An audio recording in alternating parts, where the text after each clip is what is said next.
Shalom Aleichem, everyone. I hope everyone had a wonderful, wonderful Pesach. We are back in Yeshiva. It's been a tough 3 weeks for me, I must say. A very bittersweet Chag Pesach, as many of you know.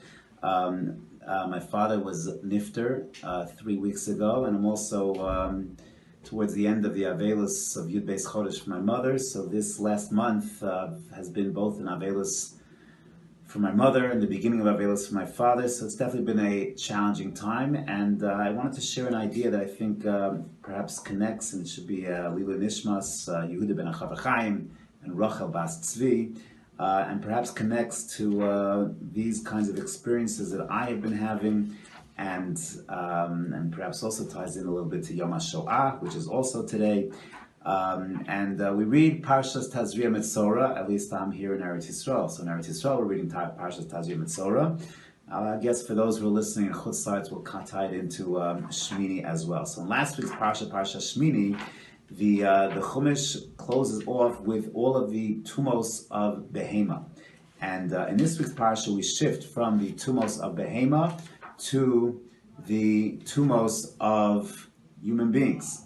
And interestingly, Rashi does make point of this, and he notes that that's a progression that's patterned after Ma'aseh Bereishis, because in Ma'aseh Bereishis, we start off with the creation of animals, and then we elevate towards the end of the creation story to the creation of man. So too, if you will, the flip side of creativity is Tumah. So again, we start with Tumas Behema, and then we move into Tumas Adam. So if you look at the tumos that you find in the Parsha of Tazria Metzora, you'll note that all of the tumos, these are tumos, bodily tumos, they all seem to be found here, and they all seem to have perhaps a common denominator. What do we have in this parsha? We have the tumah of Yoledes. When a woman gives birth to a boy, she's Tmeah 7 days. Girl, she's Tmeah 14 days. That's Tumas Yoledes. We have Tumas Metzora. We have the tumah of Zav, which is a male whose reproductive system is not working properly. Zava is the concomitant ailment by a woman. You have Tumas Nida, where a woman monthly has her Nida cycle, she becomes Tmeya. And you also have in these Parshios, you have the Tumah of the Balkari, where again, the male has a Tumas Keri. So is there any common denominator between all of these Tumos Hayotzos Mikufa?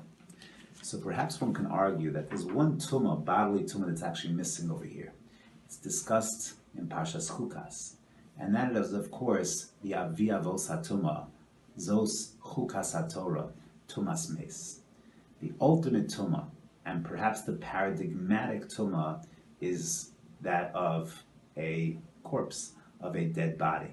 Even, for example, the Tumas Sheretz, a rodent, its tumah is a dead sheretz. That's tumah has some critical connection to misa, and perhaps all the tumos that we find in this week's parsha somehow link to this idea of tumas mes. How so? So, for example, Anita is a woman who had this potential life in her in the form of her unfertilized egg that is not going to get realized. That potential life is going to ultimately get expelled. That engenders a tumah to the woman. Similarly, Balkari, he has a seminal emission, and that generates potential life that doesn't get realized. That is a a low-level tumas mes.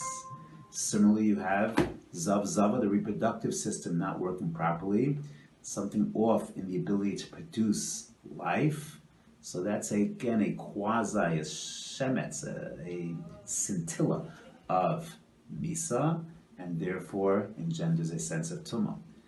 Metzora, a person has tzaras, his limb becomes white, his hair becomes white, the hair has become deadened, loses its dam hu nefesh, its life force of blood, and therefore engenders a Tumah. Everything surrounds Misa.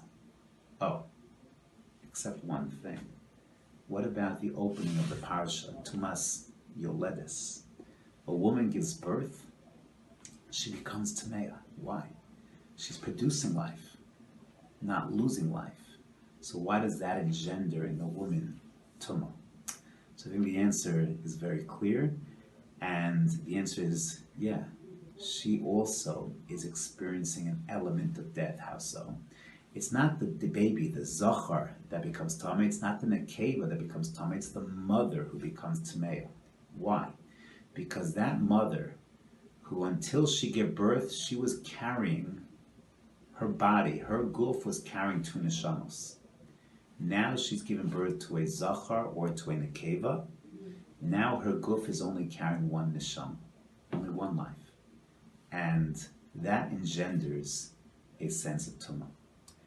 You see, in Yadus, we see life as real potential for Kedusha, for Tahara.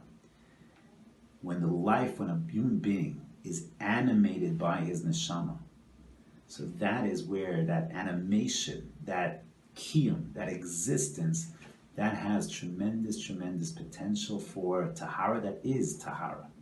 Growth equals Tahara. Becoming, advancing, developing, being animated, that is what gives something the potential for Tahara. Even when it comes to Peros, when you go ahead and have Mayim that is now on a Pri, that's Machshir the Pri Latuma. That's what creates its capacity, its potential, its greatness, its growth. When it Pri Latuma, that's what creates its capacity, its potential, its greatness, its growth. When a neshama leaves a body and all you have is a dormant guf, that's nothing.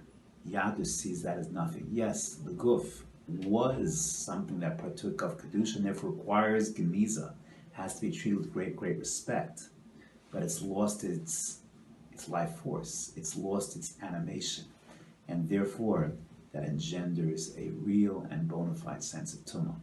Any potential life that is not realized, that does not reach its goal, its realization, so that engenders a sense of tumah. That's the tumas nida, that's the Metzora, that is the zav zava, that is the balkari.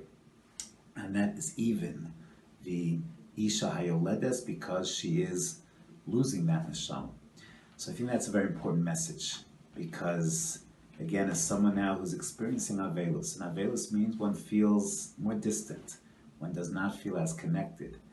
When one connects to Misa, one sees, in a certain sense, that potential that no longer can be animated, that no longer can grow, and that's what triggers a sense of tumah. So I think it's, for me personally, and for all of us, a tremendous, tremendous lesson, and I think Yom HaShoah connects as well, is to take advantage of life.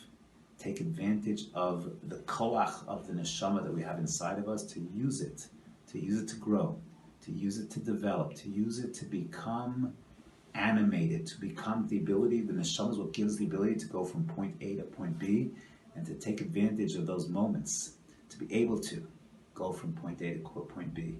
Because when we can no longer take those steps, so that's when that stagnancy, when we become static, yes, that is the equivalent of tumah, and we should all be zocheh to take advantage of life.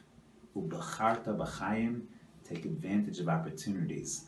I think that's the ultimate message of our Parsha, Parshas Tazria, Metzora, striving for Tahara and trying to avoid the stagnancy of tumah.